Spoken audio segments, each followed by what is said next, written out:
Hi guys, welcome to another episode. On today's video, I'm going to be showing you how to take this and turn it into this. Finally! Alrighty guys, now we got the Jeep tipped on its side. You can take this pan, put it about where it's going to go. So I kind of have an idea where to cut. I'm going to trace it out a little bit. Just paint on.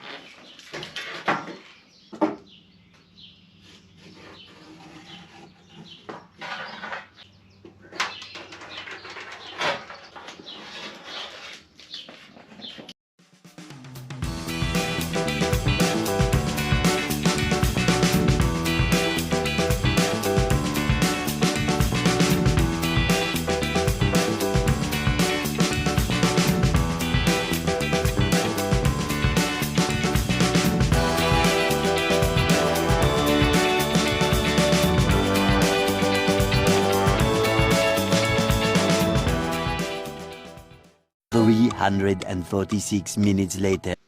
Well guys, it's all cut out finally. Got some nice clean edges now. Tuck it in up under there. Over here.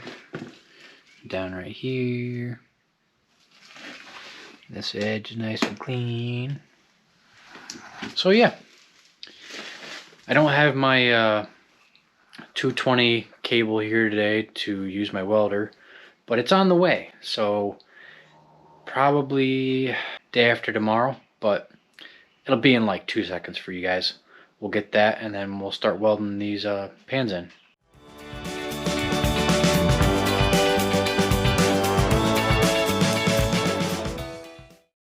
I got the wire in there, I got it pulled through, so it's here now. Turn it on. Now that that's all set up, I could take the pan and get it mocked up in here.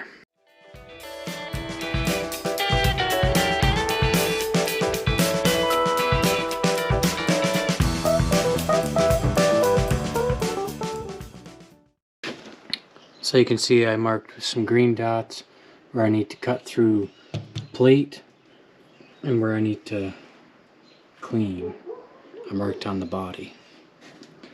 So I got a couple up here, a couple down through here, and a couple under here. So now I'm going to pull this plate off, and then I will do some grinding, get it clean, drill some holes, put it back on, and then we'll do some welding.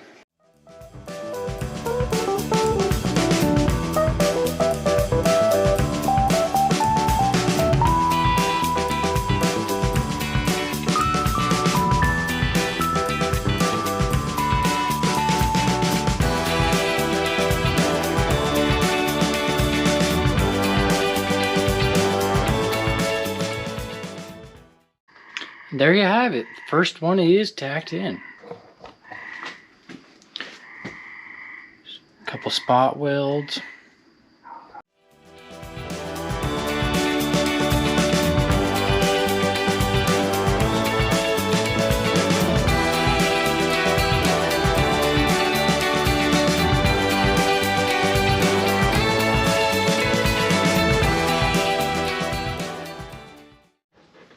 Well, I got it all cut out. This one's a little tougher than the front one. Mostly because of this. Because I have to put it on the back side of this, but the bottom side of this. So, it's pretty tricky, but I believe I got it all cut out. Now I just have to go all the way around it with the grinder and get it cleaned up so we can tack it in there. If you don't have one of these, you should get them. It's an air hammer, and it makes it a lot easier separating these panels on the Jeep here. You have to be careful and take your time, but it's still faster than cutting and grinding and using a pry bar. So yeah, go get yourself one of these.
Now I'm going to go ahead and make sure the torque box mounts in and lines up correctly, so then I can seam sealer the pans in, and then I can weld in the torque box.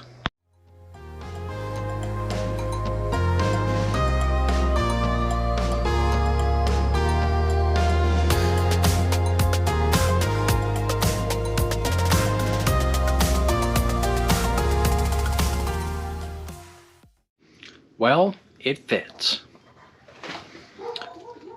About as snug as a bug in a rug, you know what I'm saying? The next day. I went ahead and marked where I'm gonna drill the holes so that I could spot weld it to the body, the torque box that is. And I marked these lines right here so that when I take this torque box off and clean the surface on the pans, I know about where the holes have to be so I can clean just the spots that needed to be welded to. So let's get this torque box off and clean it up, put it back on, and tack it in.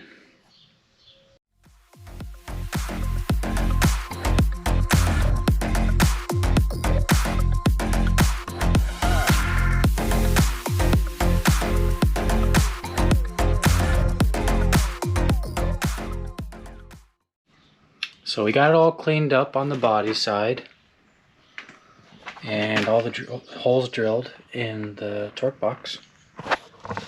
So now we can go put it on.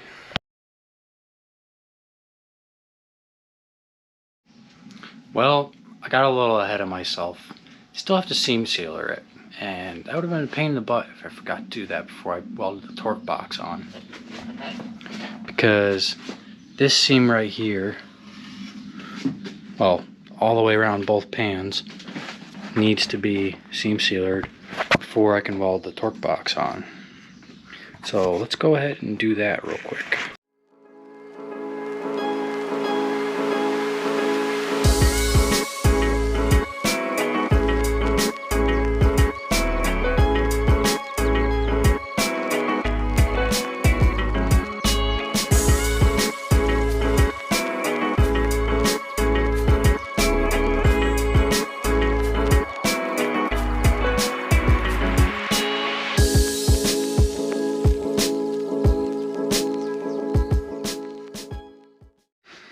Well, there you have it.